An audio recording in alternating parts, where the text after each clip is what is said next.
왜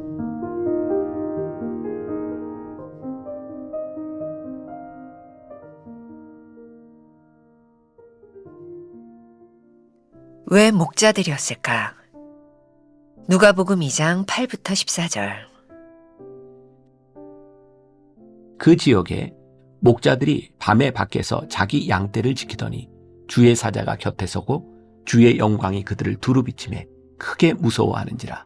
천사가 이르되 무서워하지 말라. 보라, 내가 온 백성에게 미칠 큰 기쁨의 좋은 소식을 너희에게 전하노라.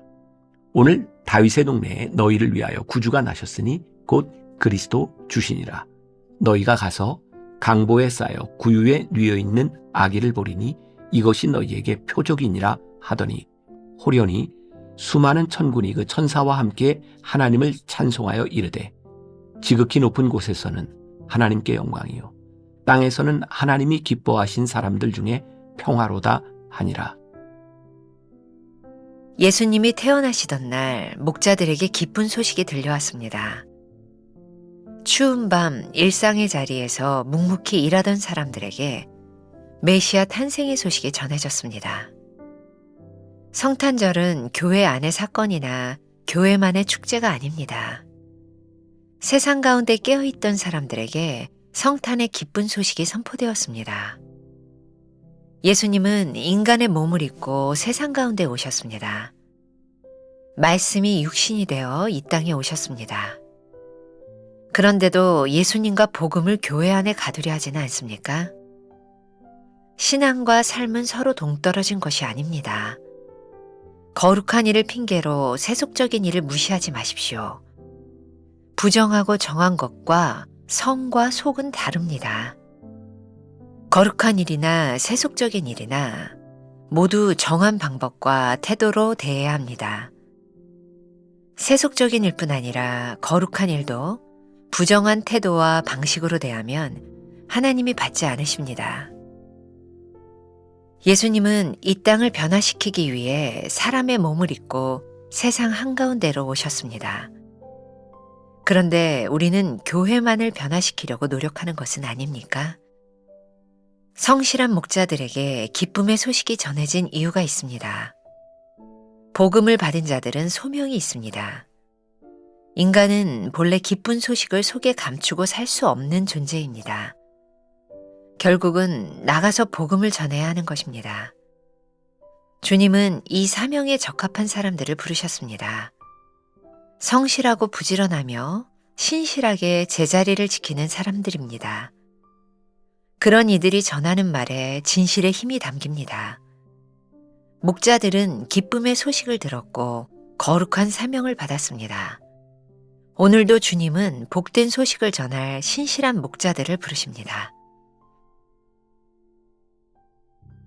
성탄의 기쁜 소식을 들었습니까? 예수님이 인간의 몸을 입고 세상으로 오신 뜻을 깨닫습니까? 전하지 않고는 견딜 수 없는 복음이 내 안에 있습니까? 오늘은 12월 5일입니다. 왜 목자들이었을까? 누가복음 2장 8절부터 14절까지의 말씀 역시 우리가 수없이 많이 들었던 말씀일 것 같습니다. 천사들의 노래가 하늘에서 들리니 이 노래가 누구에게 들렸나요? 목자들에게 들렸죠. 이 목자들이라고 하는 것은 두 가지 의미가 있는 것 같아요. 예수님 당시의 목자들은 우리가 지금 같이 생각하는 굉장히 목가적인 풍경에서 선한 목자 이렇게 생각하지만 그 당시의 목자들은 그렇게 선하거나 아름다운 사람이 아니었죠. 먼저 계층으로 얘기하면 가장 힘든 계층의 사람입니다. 왜? 밤에도 그 추운 날 양들을 지켜야 되는 그런 직업이었기 때문이죠. 그리고 목자들은 그렇게 바람직한 그런 사람이라고 보다는 때로 술 취하고 또 굉장히 거친 사람들, 그들이 예수님 당시의 목자들이었습니다. 왜 예수님의 나심이 가장 먼저 목자들에게 들렸을까요? 예수님의 탄생이 목자들에게 들렸던 그 이유, 그 의미는 무엇일까요? 두 가지로 생각할 수 있을 것 같아요. 예수님의 나심이 그 호화로운 예루살렘 성전 안에서 선포된 것이 아니라 이 세상 가운데 선포되었다. 즉, 이 복음은 교회 안에 머무르는 것이 아니라 이 세상 속에 선포되어야 하는 것이다. 또 목자들에게 이 복음이 전해졌다고 하는 것은 그런 의미도 될 것 같아요. 그 시간에 잠을 자지 않고 깨어있던 사람들에게 이 복음이 전해졌다. 또 다른 의미를 이야기하자면 이 세상에 호화롭고 아무 문제 없는 사람이 아니라 그 당시에 가장 힘든 직업을 가지고 있었던 그 사람들에게 복음이 전해졌다. 이 복음은 누구에게 한정된 성과 속을 구분하는 것이 아니라 이 땅에 오신 예수님은 이 땅 위에 있는 모든 자들에게 이 기쁜 소식이 전해지기를 원하셨다. 이렇게 우리들이 생각하고 아는 것이 올바른 성탄절의 의미가 아닐까요? 그렇다면 이 대강절을 지나는 우리들에게 예수님을 기다리는 이 시간과 복음이 우리들에게만 머물러 있는 것이 아니라 이 세상 한가운데도 전파될 수 있도록 우리는 무엇을 하는가? 아니, 교회가 복음이 세상 사람들에게 정말 기쁜 소식이 되는가? 라는 것을 생각할 수 있는 도전이 우리들에게 되어야 되겠죠. 문제는 우리 하나님을 믿는 사람들이, 임마누엘의 예수님을 믿는 사람들이 목자들에게 처음으로 들려졌던 그 복음의 소식을 믿는 우리들이 자꾸 이 복음을 교회 안에 가두려고 한다는 것이죠.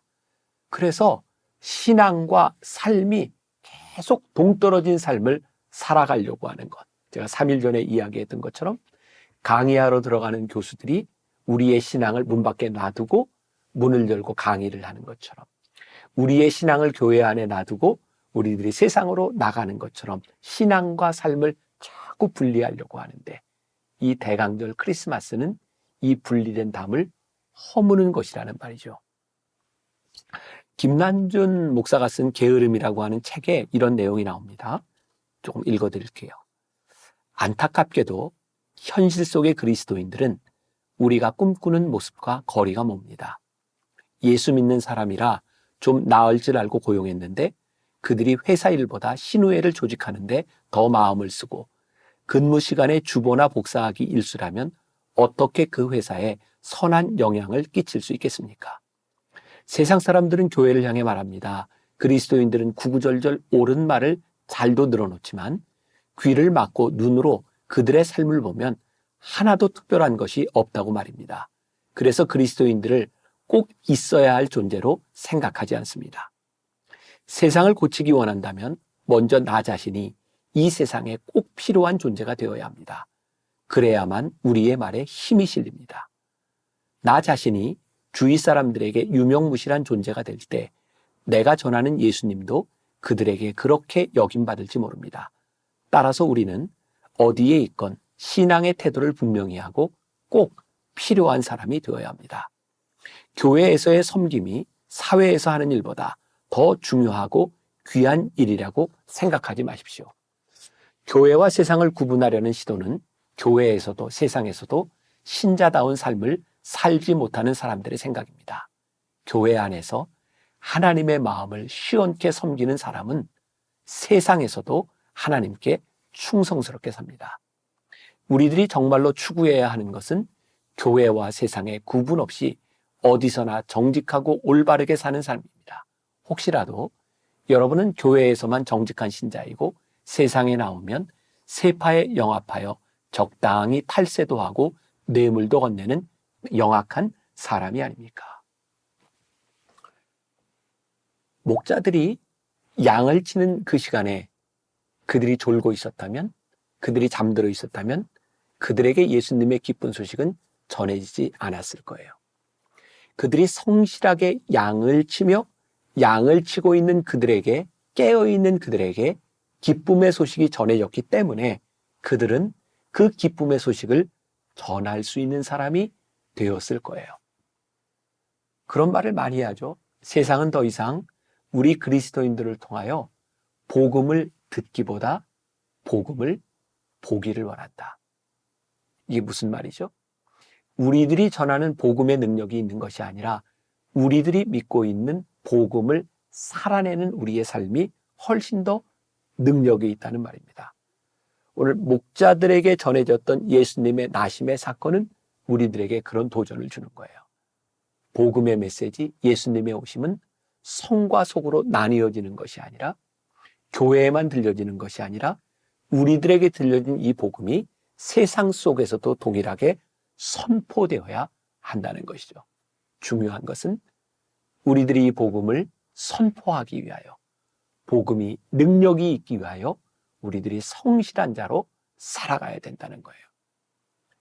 교회에서는 능력 있는 사람인데 세상에서 무능한 삶을 살아가는 것이 아니라, 교회에서는 열심인데 세상에서는 게으른 인생을 살아가는 것이 아니라, 우리들이 예수를 믿기 때문에 이 세상 한가운데서 성실하게 우리의 몫을 할 수 있는 사람이 되는 것. 저는 가끔 그런 생각을 해요. 세상 사람들이 우리 교인들 교회를 바라보며 야, 저 교회가 능력이 있구나 라고 생각하는 것은 언제일까? 우리가 예수를 믿고 돈을 벌고 예수를 믿고 높은 지위에 올라가는 것, 저는 그것보다 더 능력이 있는 것이 있는데, 세상 사람들이 우리를 바라보며 야, 저 사람은 예수를 믿기 때문에 그가 가질 수 있는 기득권을 포기할 수 있고 그가 능히 가질 수 있는 지위를 포기할 수 있기 때문에 저 사람이 예수를 믿는 사람이라고 당당하게 이야기하고 인정할 수 있는 것이 아닌가. 적어도 예수를 믿는 자의 복음은 세상의 가치와는 다른 것이 되어야 되겠죠. 자, 대강절 여러분들이 증명해야 되는 것이 있습니다. 예수님을 믿고 예수님이 우리들의 삶의 기쁜 소식이 되었다는 걸 믿는 사람들에게 이 세상에서 우리들이 전해야 될 그 기쁨의 소식은 무엇일까요? 세상 소식은 아닐 것이라고 생각합니다. 여러분들이 전해야 되는 그 기쁜 소식, 세상에서 전파해야 되는 그 기쁜 소식은 무엇일까요? 오늘 세 번째 문단에 성실한 목자들에게 기쁨의 소식이 전해진 이유는 무엇일까요? 이 관점에서 본다면 저는 성실한 목자들에게 기쁨의 소식이 전파된 이유는 이들을 통하여 이 복음이 잘 전달될 수 있도록 이들에게 전해졌다고 생각해요. 대강절을 지나며 여러분들이 이 목자였으면 좋겠습니다. 성실한 삶을 살아가는 사람들. 오스왈드 챔버스의 주님은 나의 최고봉에 보면 그런 글이 있었던 것이 얼핏 떠오릅니다. 일상을 거룩하게 만드는 것이 사명이다. 일상을 거룩하게 만드는 것이 사명이다. 우리는 가끔 하나님께 그런 기도를 하잖아요. 저에게 사명을 주세요. 사명을 주세요. 하나님께서는 어쩌면 우리들에게 이렇게 말씀하실지 몰라요. 너에게 주어진 일상을 거룩하게 만들어라. 그러면 너의 삶이 사명이 될 것이다. 여러분들이 지금 어느 자리에 무엇을 하고 있든지 그것이 중요한 것이 아니라 여러분들이 하고 있는 그 일들을 거룩하게 만들면 우리들의 삶의 모든 자리들이 사명이 되지 않을까요?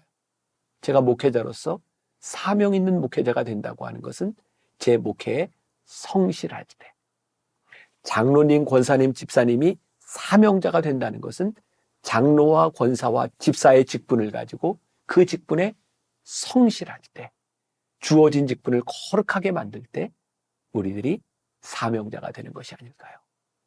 왜 목자였을까? 왜 나에게일까? 바로 우리들에게 복음이 전해져야 되는, 예수님이 오셔야 되는 이유가 분명한 그러한 삶이 되시기를 주님의 이름으로 간절히 축원합니다. 기도하겠습니다.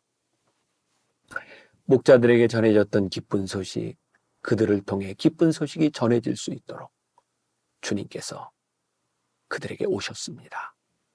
오늘 우리를 통하여 기쁜 소식이 전해질 수 있도록 주님께서 우리들에게 오셨습니다. 그 기쁜 소식이 진짜 복음이 될 수 있도록 복음을 살아내는 사람들, 그 복음을 잘 전할 수 있는 하루가 되게 하여 주옵소서. 예수님의 이름으로 기도했습니다. 아멘.